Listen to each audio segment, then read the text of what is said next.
Hello, my name is Yanni. I'm a seven-figure e-commerce seller. We sold a little bit over £4 million in sales in all the platforms. Majority of that comes from Amazon, and the majority of those sales come in the last 2 years, where we really scaled our business. I also own a full-service Amazon agency called e-commerceville. We work with over 20 brands from very different niches and categories, and we scale them to the moon. We do the advertising for them and also the listing creation, optimization, Amazon SEO, and all the other fun stuff. We basically do pretty much everything that has to do with Amazon selling.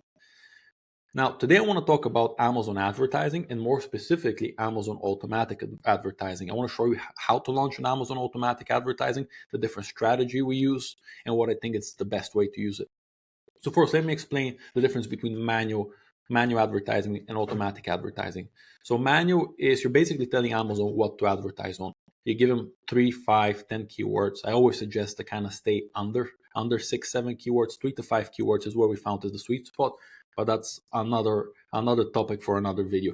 So with manual advertising, you're telling Amazon, I want to advertise microphone, honey, watch. You select the keywords and you tell them what to advertise, and that's where they're going to use the spend. So you kind of control where the spend goes and what you're advertising. With automatic advertising, Amazon doesn't give you that amount of control. You're using their algorithm and their suggestions for advertising. So let me show you how we launch it, and let me explain why we launch it this way. So I'm going to share my screen. So go to the menu, go to Campaign Manager, select the ASIN you want to use. I'll show you also how we structure the campaign so we actually can differentiate them, which product is what. So you go to Create Campaign.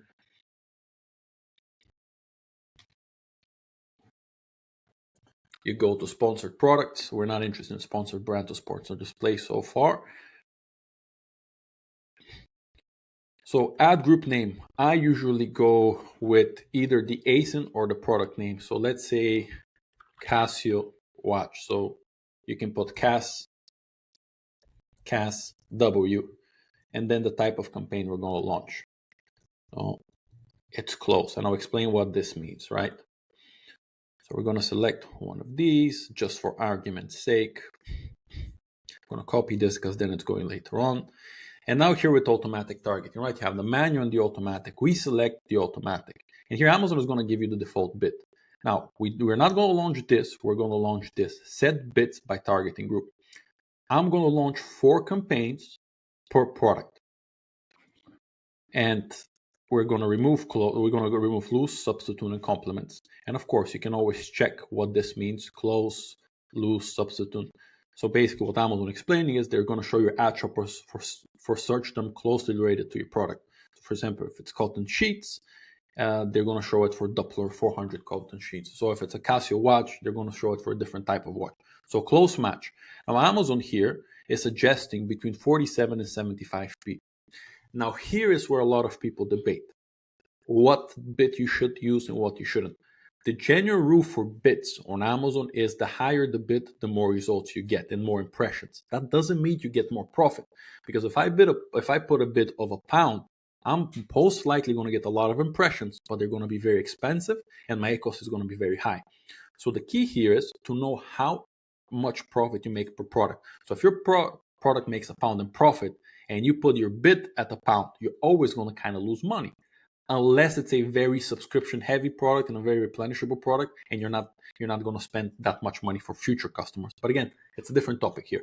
So let's say your product makes a £2 profit, and always think about what you're comfortable with spending on ads. Now Amazon tells you between 47 and 75p.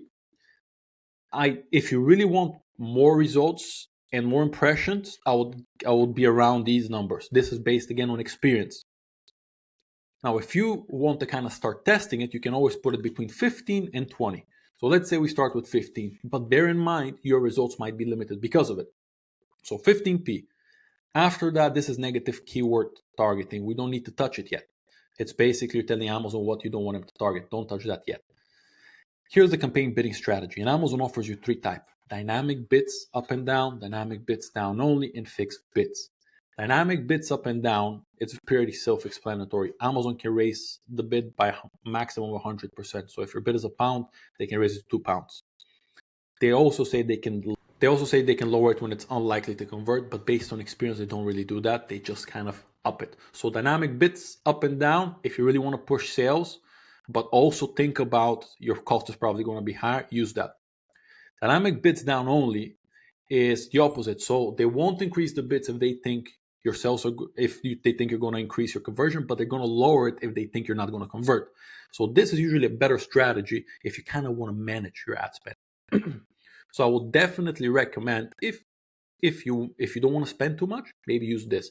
Now, of course, fixed bits, it's very self-explanatory, right? If they put 20p, that's as much as they're going to charge. I much prefer dynamic bits down only. What we use in our businesses and with our clients is dynamic bits down only and dynamic bits up and down. And again, there's no wrong answers here. You can use dynamic bits up and down and do very well, or not as well. The key here is what is the bit? What is the bit suggestion? Is the product good and marketable, and how you're targeting it? So we've done the close match. We've put it as dynamic bits down only. And then here is bid adjustments. Again, this is a very big topic. I don't want to get in bid adjustments here, but basically I'm going to say how much of a percentage you want to give extra if you're targeting this. If it's top of search and you're giving 20% extra and it's £1, they're going to advertise for 120. Now, if you have up and down, can be up to 120%. But let's not complicate it. So let's put this at 0. So the campaign is going to be the same as the ad group name. Portfolio, I would definitely suggest to put it in the portfolio. Either automatic, manual, close, loose, much is a substitute. Daily budget. Again, this is a very interesting topic, and people have different opinions on it. What I would suggest is put at least £20, right? You can always limit it, but put at least £20. £20, and then launch campaign. So let's kind of summarize it. We're going to do 4 campaigns for one product: close, loose, substitute, and complements. You're going to do a campaign for each, follow the bits, and put bits you're comfortable with. Now, the key with ads is you don't put the campaign and then set it and forget it. You need to check it. And if you can check it daily, great. But you have to check it, in my opinion, at least once a week. The higher the bid, the more you're going to spend, but also the more results you usually get. That being said, understand your margin, understand your profit. If your profit is £1 and your bid is £1, it's going to be a rough going. So bid what you're comfortable with. I usually, especially when I started years ago, I would always test with a very small budget, with a very small bid, because if I get burned, I don't get burned much. But again, it's different experiences and different opinions. So then all you do after that is launch, and that's it. Very straightforward. Hope you enjoyed it. A lot more to come. Have a good one.